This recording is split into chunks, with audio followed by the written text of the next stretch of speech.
Good morning, सभी का स्वागत है सीएल कैरियर एकेडमी प्लेटफॉर्म पर। आइए आज हम पढ़ेंगे आज के करंट अफेयर्स के बारे में। बेहतरीन करंट अफेयर्स और उसके साथ उसके फैक्ट जो भी दो चार महत्वपूर्ण होगा, स्टैटिक जीके हम साथ पढ़ेंगे। इन सबको लिखिए और पढ़िए, अपनी मैगजीन खुद तैयार करिए और उसको रिवीजन करिए। बहुत सारे प्रश्न तो करंट अफेयर से जुड़े हुए प्रश्न ही आएंगे। तो चलिए शुरुआत करते हैं आज के करंट अफेयर्स का। पहला प्रश्न है, हाल ही में कौन सा राज्य प्रधानमंत्री फसल बीमा योजना में पुनः शामिल हुआ है? प्रधानमंत्री फसल बीमा योजना में शामिल होने वाला पहला, ये जो पहला नहीं बल्कि पुनः शामिल होने वाला राज्य ये निकल गया था। तो प्रधानमंत्री फसल बीमा योजना में जो है ना शामिल होने वाला, तो प्रधानमंत्री फसल बीमा योजना में पुनः जो शामिल हुआ है वो आंध्र प्रदेश शामिल हुआ। कौन शामिल हुआ? आंध्र प्रदेश। अब देखिए प्रधानमंत्री फसल बीमा योजना है क्या? प्रधानमंत्री फसल बीमा योजना, प्रधानमंत्री फसल बीमा योजना PFBY, प्रधानमंत्री फसल बीमा योजना। अब इसके बारे में जानते हैं क्या है। आराम से लग रहा है कि फसलों का बीमा किए जाने का एक योजना है ना। और यह कब आया था? तो यह 2016 में प्रधानमंत्री फसल बीमा योजना जो है यह आया था 2016 में। 13 जनवरी 2016 को इस योजना को कैबिनेट मंजूरी दी थी। 2016 में आया था यह प्रधानमंत्री फसल बीमा योजना। जनवरी 2016 में, जनवरी 2016 में आया। तो आप ये प्रश्न आराम से पूछा जा सकता है कि प्रधानमंत्री फसल बीमा योजना कब आया था, कब लागू किया गया? तो 2016 में आया था प्रधानमंत्री फसल बीमा योजना। इसके तहत होता क्या है? इसके तहत होता है कि जितने फसल है लोग अपने फसलों का बीमा करा सकते हैं। फसलों का बीमा किया जाना, फसलों का बीमा किया जाना सीजन के आधार पर, फसलों का बीमा किया जाना, बीमा किया जाता है। केंद्र सरकार के तरफ से ये प्रधानमंत्री फसल बीमा योजना है और लोग अपने फसलों का बीमा करा सकते हैं कि किसी भी आपदा के समय है ना, अगर फसल नष्ट हो जाती है तो उसके तहत क्या किया जाएगा, उसका मुआवजा उसे दिया जा सकता है ना। इसमें बहुत सारे राज्य पहले शामिल थे, बाद में निकल गए, शामिल होते रहते हैं। राज्यों को स्वेच्छा है कि वह इसमें शामिल हो या ना हो, है ना। जो राज्य शामिल नहीं हुआ उसको इसका लाभ नहीं मिलेगा, है ना। चाहे तो वो अपना भी कोई स्कीम ला सकते हैं और इसमें शामिल भी हो सकते हैं, है ना। तो फसल बीमा, अपने फसलों का बीमा कराइए। बीमा कराने के बाद सरकार उसको सिक्योरिटी देगी। बाढ़ या किसी अन्य आपदाओं से, है ना, किसी भी तरीके से आपदाओं से अगर फसल नष्ट होता है तो उसके तहत उनको सुरक्षा मुहैया होती है। यही प्रधानमंत्री फसल बीमा योजना जो 2016 में आई। अभी आंध्र प्रदेश इसमें निकल चुका था 2018 में, पुनः इसमें शामिल हो गया है। तो ये इसका प्रश्न बनेगा। अब आंध्र प्रदेश की राजधानी अमरावती है, याद रखेंगे, अमरावती। और इसके सीएम जो हैं जगनमोहन रेड्डी, जगनमोहन रेड्डी यहाँ के सीएम है आंध्र प्रदेश के।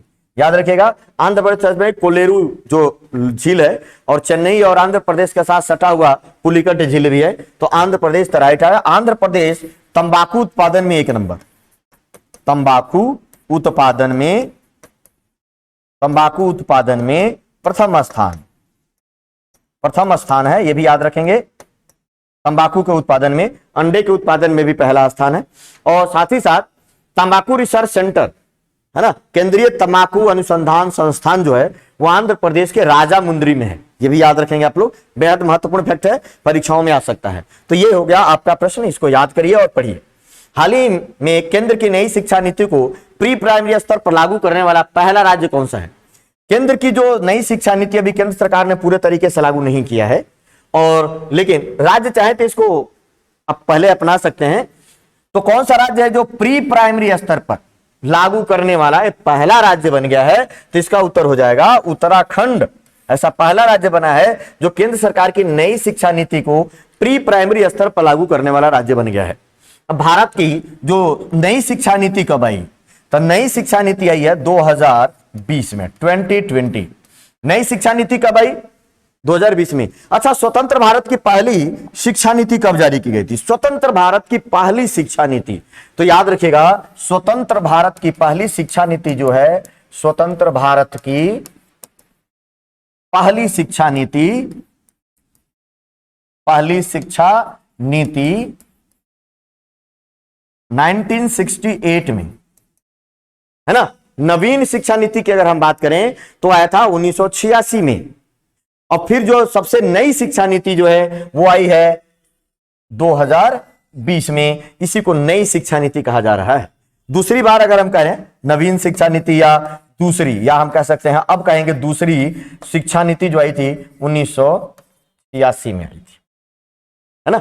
ये शिक्षा नीति आई। अब नई शिक्षा नीति जो है, और इस नीति के तहत क्या किया गया है, देखो 5+3+4 ये किया गया। 10+2 वाला कॉन्सेप्ट हटाया जाएगा और ये लाया जाएगा।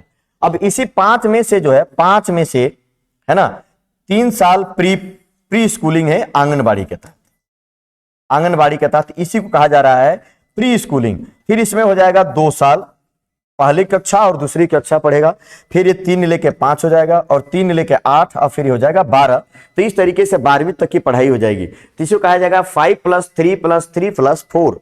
ये 12वीं तक की पढ़ाई हो जाएगी। इस 5 में से 3 जो है वो प्री स्कूलिंग है, आंगनबाड़ी। ये आपको याद रखना है, बेहद महत्वपूर्ण प्रश्न है। चलिए अगले प्रश्न पर आते हैं। तो ये नई शिक्षा नीति के बारे में आप पूरे तरीके से ध्यान रखेंगे।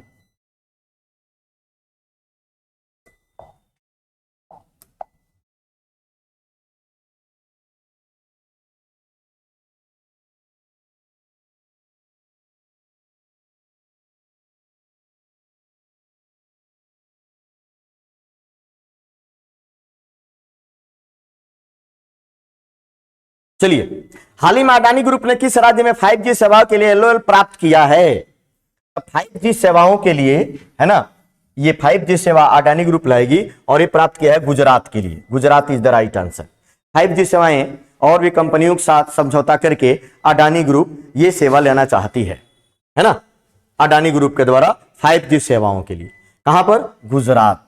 Gujarat is the right answer. ये याद रखेंगे, किस ग्रुप के द्वारा? अडानी ग्रुप के द्वारा 5G सेवाओं के, है ना। बेहद महत्वपूर्ण प्रश्न है, ये याद रखेंगे।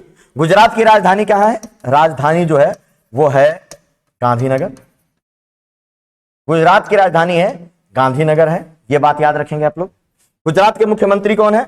भूपेंद्र भाई पटेल। भूपेश नहीं, भूपेंद्र भाई पटेल है।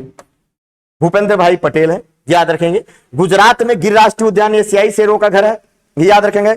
ब्लैक बक नेशनल पार्क है, मरीन नेशनल पार्क है, ये याद रखेंगे आप लोग। गुजरात जो है, जो स्थल और तल दोनों से ही अंतरराष्ट्रीय सीमाएं बनाता है, तटीय सीमाएं बनाता है। और गुजरात की तटरेखा सबसे लंबी है। सबसे लंबी तटरेखा वाला राज्य कौन सा है? गुजरात ही। तो ये बात याद रखेंगे, गुजरात बेहद महत्वपूर्ण और बहुत ही स्ट्रेटेजिक जो है। और कपास के उत्पादन में भी गुजरात पहला स्थान रखता है। कपास का उत्पादन में पहले स्थान पर है गुजरात। मूंगफली के उत्पादन में भी गुजरात, ये सब याद रखेंगे। अंकलेश्वर तेल की खान, अंकलेश्वर तेल की खान भी जो है ये किसमें है? गुजरात में। हाल ही में कहा हवाई अड्डा देश का पहला कार्बन न्यूट्रल हवाई अड्डा बनेगा? तो कार्बन न्यूट्रल हवाई अड्डा बनाए जाने के लिए बेहद महत्वपूर्ण प्रश्न है, ध्यान रखिएगा, वेरी वेरी इंपॉर्टेंट। कहां का हवाई अड्डा कार्बन न्यूट्रल हवाई अड्डा बनेगा? तो ये बनेगा लेह। लेह कहां है? लद्दाख में। लद्दाख की राजधानी बनाई गई है लेह, है ना। तो ये कार्बन न्यूट्रल हवाई अड्डा बनाया जाएगा। कौन सा? लेह हवाई अड्डा, कार्बन न्यूट्रल हवाई अड्डा, है ना। अब बात करें लद्दाख की, तो लद्दाख कार्बन न्यूट्रल का क्या मतलब है? कार्बन न्यूट्रल का मतलब है कि जहां पर कार्बन का जितना ज्यादा एमिजन होगा, जितना ज्यादा कार्बन का उत्सर्जन होगा, उसी रेशियो में वहां पर क्या किया जाएगा? एब्जॉर्ब कर लिया जाएगा। अगर 5 टन, है ना, अगर 5 टन कार्बन का उत्पादन होता है और वहां पे खपत भी 5 टन की हो जाती है, उतने जितने समय में हुआ उतने समय में 5 टन उत्पादन भी हुआ और खपत भी हो गया, तो इसका क्या हो जाएगा? इसका रेशियो क्या होगा? 0। इसी को बोला जाएगा कार्बन न्यूट्रल। मतलब कार्बन उत्पादन क्या हो गया? शून्य रहा। इसी को कह सकते हैं कि कौन सा देश का कौन सा हवाई अड्डा शून्य कार्बन हवाई अड्डा बन गया। बात वही है, कार्बन न्यूट्रल या शून्य हवाई अड्डा, यही मतलब होता है। लद्दाख केंद्र शासित प्रदेश बना था कब बना था? 31 अक्टूबर 2019 को जम्मू कश्मीर राज्य को 2 केंद्र शासित प्रदेशों में बांटा गया, जम्मू कश्मीर और लद्दाख में। तो लद्दाख 31 अक्टूबर को क्या बन गया? एक केंद्र शासित प्रदेश बन गया। इसमें 2 जिले हैं, लेह और कारगिल। लेह इसकी राजधानी है और लेह में यह हवाई अड्डा है जिसको कार्बन न्यूट्रल बनाया जाएगा। तो ये बात पूरी तरीके से ध्यान रखिएगा, बेहद महत्वपूर्ण है। आर के माथुर यहाँ के क्या है, उपराज्यपाल है। क्या है, लद्दाख के उपराज्यपाल कौन है, आर के माथुर, मतलब राधा कृष्ण माथुर यहाँ के उपराज्यपाल है। हाल ही में जून 2022 के लिए ICC player of the month award किसी ने जीता है, ICC player of the month award. अब 2021 के जनवरी से आईसीसी जो है player of the month award देने की प्रक्रिया शुरू की है। ये बहुत पुराना नहीं है, ये प्रक्रिया जो है ये 2021 के जनवरी से ही शुरू हुआ है। तो इस बार जून 2022 के लिए ICC player of the month एक फीमेल मेल है ना चुना जाता है, प्लेयर ऑफ आईसीसी का प्लेयर ऑफ द मंथ। तो इसमें किया गया है जॉनी बेयरस्टो को मेल में, किसमें, पुरुषों में, पुरुषों में। अब महिलाओं में किसे किया गया है, मैरीजान कम्प, महिलाओं में, ये याद रखेंगे, महिलाओं में इनको किया गया है, महिलाओं में। ये कहां की है मैरीजान कैंप, जो अगर पूछ ले कि जून 2022 के लिए महिला ICC player of the month तो केवल ये हो जाएगा। जून 2022 के लिए पुरुष ICC player of the month तो जॉनी बेयरस्टो, ये है दक्षिण अफ्रीका की खिलाड़ी है, दक्षिण अफ्रीका की खिलाड़ी है जॉनी बेयरस्टो, सबको पता होगा लगभग, इंग्लैंड। महिलाओं का थोड़ा लोग कम पता होता है, पुरुषों का जरूर पता होगा, ये सब खिलाड़ी है ना। महिलाओं का खेल कोई देखता भी नहीं है, इस तरीके से भेदभाव नहीं करना चाहिए हमें। महिलाओं का भी क्रिकेट, हॉकी और जो है सारी चीज देखना, जब महिला का होता है तो हम टीवी चैनल बंद कर देते हैं, ऐसा नहीं, उसे भी देखिए आप, है ना। केवल हम विराट कोहली को देखते हैं, जसप्रीत बुमराह को देखते हैं, है ना, ऐसा नहीं होना चाहिए। जॉनी बेयरस्टो को देखते हैं, पैट कमिंस को देखते हैं, केवल उन्हीं को नहीं देखें, हमें सबको देखना चाहिए। तो बात ध्यान रखेंगे, England is the right answer. अब जॉनी बेयरस्टो इंग्लैंड के हैं पुरुषों में, तो ये बात ध्यान रखिएगा, वेरी वेरी मोस्ट इंपॉर्टेंट है। चलिए, भारत के पहले स्वदेशी विमान वाहक पोत का क्या नाम है जिसे भारत 2022 में भारतीय नौसेना में शामिल किया जाएगा। तो ये विमान वाहक पोत जो है ना, ये है आईएनएस विक्रांत। आईएनएस विक्रांत जो है विमान वाहक पोत है, जो अभी किसमें शामिल किया जाएगा, भारतीय नौसेना में शामिल किया जाएगा, है ना। बहुत ही महत्वपूर्ण प्रश्न है। अब देखिए, अभी शामिल किया जाएगा कब, अगस्त में, स्वतंत्रता दिवस के अवसर पर। किस अवसर पर, स्वतंत्रता शामिल कर लिया जाता है, लेकिन अब स्वतंत्रता दिवस आ गया तो एक अच्छा सा समारोह है, उसमें शामिल कर लिया जाएगा। स्वतंत्रता दिवस के अवसर पर किया जाएगा, ये ध्यान रखेंगे, अवसर पर किया जाएगा, ये एक प्रश्न हो गया, है ना। और ये क्या है, विमान वाहक पोत है ना, विमान वाहक पोत, जो बड़ा सा पोत नहीं होता जिस पर विमान भी चल सकते हैं, ट्रैक बनाया रहता है, तो वही है विक्रांत। आप फोटो देखेंगे तो खुद ही पता चल जाएगा, है ना। और इसे 2022 में नौसेना में शामिल कर लिया जाएगा। इसके सभी परीक्षणों से क्या हो चुका है, पास हो चुका है। 4-5 कम से कम इसके परीक्षण किए जाते हैं जल में, और परीक्षण में ओके हो चुका है, और इसको शामिल कर लिया जाएगा। इस तरीके से प्रश्न बनेगा। ऐसा पूछा था आईएनएस विक्रांत, है ना, शामिल किया गया, तो इस तरीके से बातें आ जाएंगी, तो ये आप याद रखिएगा। भारतीय, अच्छा, भारत नौसेना के बारे में थोड़ा जान लेते हैं। भारतीय नौसेना जो है ना, भारतीय नौसेना दिवस मनाते कब है, नेवी डे मनाते हैं, बिल्कुल, ये 4 अक्षर है, 4 तारीख को, 4 दिसंबर या अक्टूबर, 4 दिसंबर। नेवी के चीफ कौन है, chief admiral R Hari Kumar, ये मैं लिख देता हूं, आर हरि कुमार, आप लोग याद रखिएगा, क्या है, चीफ है, नौसेना के चीफ है आर हरि कुमार। नेवी का मुख्यालय कहां है, नई दिल्ली में। राष्ट्रमंडल खेल 2022 में भारतीय महिला क्रिकेट टीम का नेतृत्व कौन करेगा, राष्ट्रमंडल खेल होने वाले हैं, कहां पर होंगे, इंग्लैंड के बर्मिंघम में, है ना। तो महिला क्रिकेट टीम का नेतृत्व जो किया जाएगा, हरमनप्रीत कौर के द्वारा किया जाएगा, हरमनप्रीत कौर के द्वारा।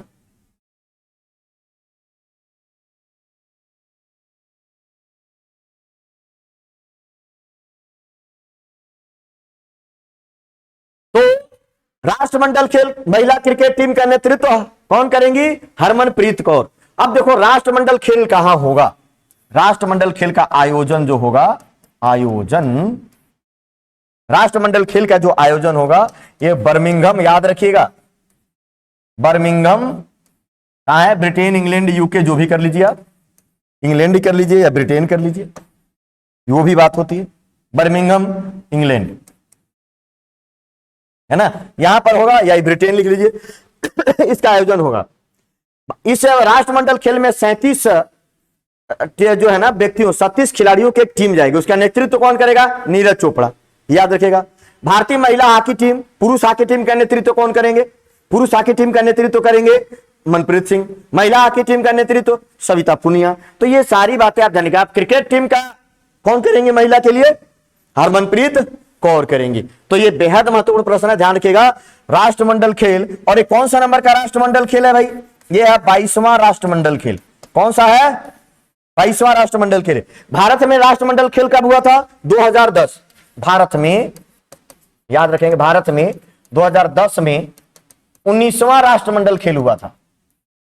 19वां था भारत में, दिल्ली में हुआ। तो 2010 में 19वां, 14 में 20वां, 18 में 21वां और 22 में 22वें।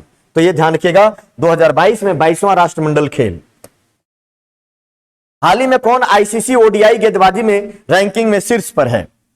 आईसीसी ओडीआई गेंदबाजी रैंकिंग में कौन शीर्ष पर है? ये आप याद रखेंगे। हाल ही में कौन आईसीसी ओडीआई गेंदबाजी रैंकिंग में शीर्ष पर पहुंचे हैं? तो इसका उत्तर हो जाएगा जसप्रीत बुमराह। जसप्रीत बुमराह आईसीसी ओडीआई गेंदबाजी रैंकिंग में शीर्ष पर पहुंच गए हैं। शीर्ष खिलाड़ी हैं जसप्रीत बुमराह।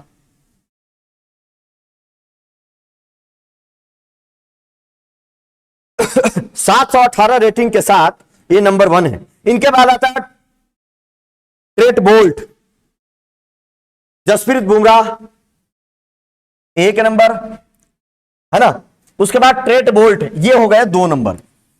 दूसरे नंबर पर कौन है? Trent bolt. तीसरे नंबर पर है शाहीन अफरीदी, पाकिस्तान। ट्रेट बोल्ट है न्यूजीलैंड का है, इसको लोग जानते ही होंगे, न्यूजीलैंड। तीसरे नंबर पर है शाहीन अफरीदी। कहां का है ये? अफरीदी। इसका एक बड़ा खतरनाक नाम रख दिए हैं, ओपनर किलर। है तो किसी काम का नहीं शाहिद अफरीदी, लेकिन तीसरे नंबर पर है गेंदबाजी में।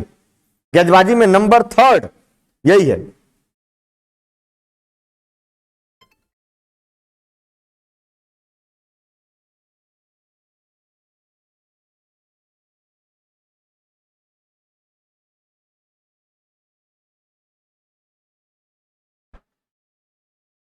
शाहीन अफरीदी नंबर 3 और चौथे पे जोश हेजलवुड, ऑस्ट्रेलिया, है ना। तो 3 लोग हैं ये गेंदबाजी रैंकिंग में। जसप्रीत बुमराह पहले नंबर पर हैं। वेरी वेरी मोस्ट इंपॉर्टेंट, ये याद रखेंगे, जसप्रीत बुमराह। अभी ये जो हुआ है, शायद इन्होंने 6 विकेट लिया है। जो ओडीआई मैच हुआ है इसमें 6 विकेट लिया इन्होंने। हाल ही में किसे जापान के Order of the Rising Sun पुरस्कार से सम्मानित किया गया है? कब 6 विकेट लिया इन्होंने? कल वाले मैच में, परसों वाले मैच। हाल ही में किसे जापान के Order of the Rising Sun पुरस्कार से दिया गया है? जापान का सर्वोच्च पुरस्कार है, यह दिया गया है नारायणन कुमार को। किसे दिया गया है? Order of the Rising Sun किसे दिया गया है? नारायणन कुमार को दिया गया है। और इनको जो है भारत और जापान के रिश्ते को सुधारने और बेहतर माहौल पैदा करने के लिए यह Order of the Rising Sun पुरस्कार से सम्मानित किया गया है। जापान सरकार के, है ना, यह पुरस्कार आर्थिक संबंधों को मजबूत करने की दिशा में योगदान के लिए। किस लिए? आर्थिक संबंधों को मजबूत करने के लिए। आर्थिक संबंधों को मजबूत करने की दिशा में योगदान के लिए। तो ये आप याद रखेंगे, योगदान के लिए यह पुरस्कार जो है इनको इसे सम्मानित किया गया है। जापान सरकार का राइजिंग ऑफ द सन पुरस्कार नारायणन कुमार को। जापान की राजधानी टोक्यो, पिछले बार टोक्यो में ही ओलंपिक हुए हैं। 7 मेडल भारत ने भी जीते थे। गोल्ड मेडल नीरज चोपड़ा ने जीता था, वही टोक्यो अर्थात जापान। हाल ही में 150 वनडे विकेट लेने वाले सबसे तेज भारतीय गेंदबाज कौन बने हैं? सबसे तेज भारतीय गेंदबाज, सबको पीछे भारत में जहीर खान, है ना, इरफान पठान, सबको पीछे छोड़ते हुए ये हो गए हैं Mohammed Shami. Mohammed Shami is the right answer. सबसे तेज 150 वनडे विकेट लेने वाले खिलाड़ी बन गए मोहम्मद शमी, है ना। भारत की तरफ से सबसे तेज 150 विकेट लेने वाले खिलाड़ी मोहम्मद शमी है ना। और भारतीय वनडे टीम, T20 टीम और टेस्ट टीम तीनों इस समय काफी बुलंदियों पर है। अभी इसकी रैंकिंग जारी होगी, एक दो दिन में ही जारी हो जाएगी। मैं इस पर पूरे तरीके से कौन से टीम की क्या रैंकिंग है उसको बताऊंगा, है ना। ये ध्यान रखिएगा, 150 सबसे तेज 150 वनडे विकेट लेने वाले पहले भारतीय गेंदबाज बन गए हैं मोहम्मद शमी। याद रखेंगे आप लोग, बहुत महत्वपूर्ण प्रश्न है। हाल ही में WHO के अनुसार किस देश में मारबर्ग वायरस के 2 संदिग्ध मामले आए हैं। देखो, ये कोरोना वायरस अभी ज्यादा तेजी से फैल रहा है, मारबर्ग वायरस, ध्यान रखिएगा। आपसे पूछा जा सकता है हाल ही में मारबर्ग वायरस किस देश में मिला है, या उसके मामले किस देश में मिले हैं, तो घाना में मिले हैं। कहां मिले हैं? घाना। और घाना जो है एक अफ्रीकी देश है, अफ्रीकी देश है, पश्चिमी अफ्रीका में यह आता है, एक अफ्रीकी देश है। इसकी राजधानी अकरा, इसकी राजधानी है, याद रखेगा। घाना की राजधानी है अकरा। तो घाना में जो है मारबर्ग वायरस के मामले मिले हैं, और किसने बताया है? WHO ने बताया है। तो वर्ल्ड हेल्थ ऑर्गेनाइजेशन, WHO के बारे में भी आप लोग जानिए। वर्ल्ड हेल्थ ऑर्गेनाइजेशन, ये तो सबको पता होगा। स्थापना देखिए, स्थापना कब हुआ था? तो देखो 7 अप्रैल 1948 को हुआ था। 7 अप्रैल 1948 को WHO की स्थापना हुई थी। यह बात याद रखना है। प्रतिवर्ष 7 अप्रैल को विश्व स्वास्थ्य दिवस भी मनाते हैं। 7 अप्रैल को विश्व स्वास्थ्य दिवस मनाते हैं। मुख्यालय इसका याद रखिएगा, मुख्यालय अक्सर लोग, है ना, जेनेवा में है। जेनेवा कहां है? स्विट्जरलैंड में। इतना तो सबको पता चल गया है, दुनिया भर के मुख्यालय हैं। और इसके हेड कौन है? महानिदेशक। इसके महानिदेशक कौन है? तो टेड्रोस एघानम घेब्रेयेसस। टेड्रोस अघानेम जो है इसका, अघानेम इसके महानिदेशक है। और 7 अप्रैल को क्या मनाते हैं? विश्व स्वास्थ्य दिवस भी मनाया जाता है। तो WHO के बारे में ध्यान रखिएगा। नया वायरस मारबर्ग वायरस घाना में पाया गया है। चलिए, राज्य के कृषि और बागवानी मंत्रियों का 2 दिवसीय राष्ट्रीय सम्मेलन किस शहर में आयोजित किया गया है ना? तो यह आयोजित किया गया है बेंगलुरु में। और यह बेंगलुरु जो है कर्नाटक की राजधानी है, सिलिकॉन सिटी के नाम से जानी जाती है। इसरो का मुख्यालय बेंगलुरु में ही है।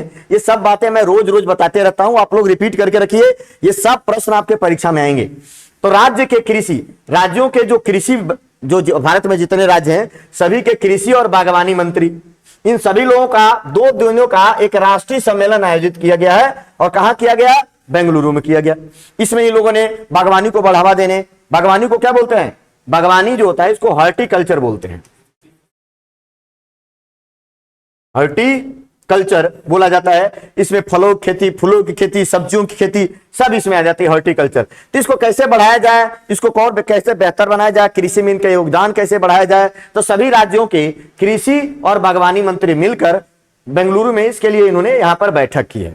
एक प्रश्न बन जाएगा, बेंगलुरु में ही इसरो का मुख्यालय है। इसरो के प्रमुख कौन है? एस सोमनाथ। ये भी याद रखेंगे, बेंगलुरु सिलिकॉन सिटी के नाम से भी जाना जाता है। तो बेहद महत्वपूर्ण प्रश्न होगा, इस तरीके से आप जरूर ये रखिए। हॉर्टिकल्चर, आपको ये ना पूछ के बागवानी मंत्री लिखा था ना, किस राज्य के एग्रीकल्चर और हॉर्टिकल्चर मिनिस्टर, ऐसा भी कहा जा सकता है। हाल ही में विश्व पेपर बैग दिवस, देखो ये बहुत जरूरी हो गया है। ये प्रश्न क्यों महत्वपूर्ण है अभी मैं बताता हूं, ये महत्वपूर्ण क्यों है। अभी 1 जुलाई से, जैसा कि मैंने करंट अफेयर्स में पढ़ाया था, भारत सरकार ने क्या कर दिया? सिंगल यूज प्लास्टिक को बंद कर दिया। अब सभी लोगों को पेपर इस्तेमाल करना होगा। पेपर बैग दिवस, ये पेपर बैग इस्तेमाल करने के लिए, दुनिया में प्लास्टिक कचरे को कम करने के लिए यह दिवस मनाया जाता है। सिंपल बात है, दुनिया में प्लास्टिक बैग जितने हैं, प्लास्टिक कचरा जो हो रहा है उसको कम करने के लिए पेपर बैग जो किया गया और जागरूकता फैलाने के लिए इसके लिए दिवस मनाया जाता है प्रतिवर्ष। कब मनाया जाता है? 12 जुलाई को। 12 जुलाई को पेपर बैग। अब ये महत्वपूर्ण होगा क्योंकि प्लास्टिक बैन, पेपर शुरू, पेपर के थैले, पेपर के बैग, तो इस पर नजर जाएगा। अब ये पेपर बैग दिवस पूछा जा सकता है और इसको बताना होगा। 12 जुलाई को प्रतिवर्ष पेपर बैग दिवस के रूप में मनाया जाता है। दिवस, दिन, सप्ताह से भी परीक्षाओं में प्रश्न आते हैं, किताबों से प्रश्न आते हैं, तो ध्यान रखिएगा। संयुक्त राष्ट्र संघ यूएनओ के द्वारा यह इनिशिएटिव लिया गया था, वही यूएनओ जिसके बारे में आप लोग जानते हैं 24 अक्टूबर 1945 को स्थापना हुई थी, है ना। इसका मुख्यालय कहां है? न्यूयॉर्क में है। 6 अंग है। और यूएनओ के महासचिव कौन है? तो ये है पुर्तगाल के जो इनका नाम है एंटोनियो गुटेरस यूएनओ के महासचिव हैं। कपड़ा मंत्री पीयूष गोयल ने किस शहर में राष्ट्रीय फैशन प्रौद्योगिकी संस्थान का उद्घाटन किया है? कपड़ा मंत्री है ना पीयूष गोयल, तो पीयूष गोयल ने किया है पंचकुला में, और पंचकुला कहां है? हरियाणा में है। हरियाणा में यहां पर देखो नेशनल फैशन है ना इंडस्ट्री के लिए इन्होंने एक संस्थान बनाया है, और यह संस्थान जो है इसका उद्घाटन हो गया पंचकुला में। अब यहां पे होगा क्या? तो आप देख ही रहे हो, फैशन प्रौद्योगिकी कपड़ा मंत्रालय के तहत हुआ है, तो फैशन प्रौद्योगिकी को बढ़ावा देने के लिए यह किया गया है, जहां पर विभिन्न प्रकार के फैशन कपड़े की भारत में भी लगभग 2019 में एक इनिशिएटिव आया था, 2019 के पहले भी आया था, कि जब हम लोग कपड़े का नंबर पहनते हैं, हम पहनते भाई शर्ट 40, 38 ये नंबर होता है, 42 पैंट का भी, पैंट 38 है ना, या अलग अलग नंबर का हम पहनते हैं, या 32, 38 तो बहुत मोटे लोगों का होगा, 32, 34 ये हम लोग नंबर पहनते हैं, है ना। ये भारतीय नंबर नहीं है, भारतीयों में इजाद किया हुआ नहीं है। हमारे दर्जी ऐसा नंबर कुछ नहीं रखता, वो सीधा फीता से लेके ये लो जी जितना होगा। अब वो 29, 32 नहीं करेगा, वो 31.5 होगा तो वो करेगा, 31 होगा तो करेगा। तो भारत में उस समय स्मृति ईरानी मंत्री थी, तो हुआ था कि भारत में भी एक नंबरिंग ब्रांड हो, भारत भी कपड़े का भी एक ब्रांड हो जहां पर इस तरीके के नंबरिंग किए जाए, है ना। लेकिन पता नहीं कहां हो गया इस तरीके से। शायद इस संस्थान में इन सारी बातों को जो है ना इसमें किया जाएगा, जो पहले से सरकार की प्लानिंग थी। तो आप याद रखिएगा, यह संस्थान का उद्घाटन कर दिया गया है पंचकुला हरियाणा में। ये बेहद महत्वपूर्ण प्रश्न होगा आप लोगों के लिए। हरियाणा के बारे में जाने तो हरियाणा का जो राजधानी चंडीगढ़ है, मुख्यमंत्री इसके मनोहर लाल खट्टर है। यहां पे ये जो बीजेपी की सरकार है, बंडारू दत्तात्रेय राज्यपाल है यहाँ के। और हरियाणा जो है प्रति व्यक्ति आय में भी काफी ऊंचे लेवल पे आता है, अक्सर ये दूसरे नंबर पर आता है ना, गोवा के बाद ही इसका नंबर आता है। प्रति व्यक्ति उच्च आय वाले राज्यों में शामिल है हरियाणा। निर्माण श्रमिकों के कौशल को सुधारने के लिए मिशन कुशल श्रमिक नामक कर्मी क्या शुरू किया गया? मिशन कुशल कर्मी, है ना। ये इस नाम से एक कार्यक्रम शुरू किया है ना। ये किया है दिल्ली के गृह मंत्री, शिक्षा मंत्री भी है यही, मनीष सिसोदिया। मनीष सिसोदिया ने देखो किसके लिए? कुशल कर्मी, मतलब इसमें क्या करना है, भारत में एक तरीके से कौशल निर्माण करने के लिए। कौशल निर्माण क्या होता है? लोगों के स्किल बनाने के लिए, कि लोग अलग अलग काम के लिए स्किल हो। हमारे वहां लोगों के पास स्किल नहीं है, लोग तो दुनिया भर के स्किल नहीं है, कोई कुछ जानता नहीं, काम ही नहीं जानता, सीधे चौक पर बैठ जाता टिफिन में खाना लेके। ऐसा नहीं होना है, उसके तहत कुछ इसके पास स्किल हो, कुछ सीखे, वो कुशल बने, है ना, तब भी उसको आसानी से काम मिल सकता है ना। तो दिल्ली के जो है ना मनीष सिसोदिया, है ना, जो इनके गृह मंत्री है, इन्होंने ये क्या किया है, ये कार्यक्रम शुरू किया है। अगर हम बात करें दिल्ली के मुख्यमंत्री कौन है और उनके नए उपराज्यपाल बने हैं, है ना, आप लोग कमेंट करके बताइए। मैं कई दिन से बता रहा हूं कि उपराज्यपाल कौन है दिल्ली के नए उपराज्यपाल। अभी सारे लोग बैजल ही डट रहे हैं। दिल्ली के उपराज्यपाल कमेंट करके बताइए, और दिल्ली के मुख्यमंत्री भी बताइए, तो कोई भी बता देगा, अरविंद केजरीवाल है। कमेंट करके बताइए कि दिल्ली के नए उपराज्यपाल क्या हैं, है ना। तो चलिए ये प्रश्न ध्यान रखिएगा। अब आज के लिए इतना ही, कल फिर मिलेंगे। सभी लोगों का बहुत बहुत धन्यवाद। जय हिंद, जय भारत।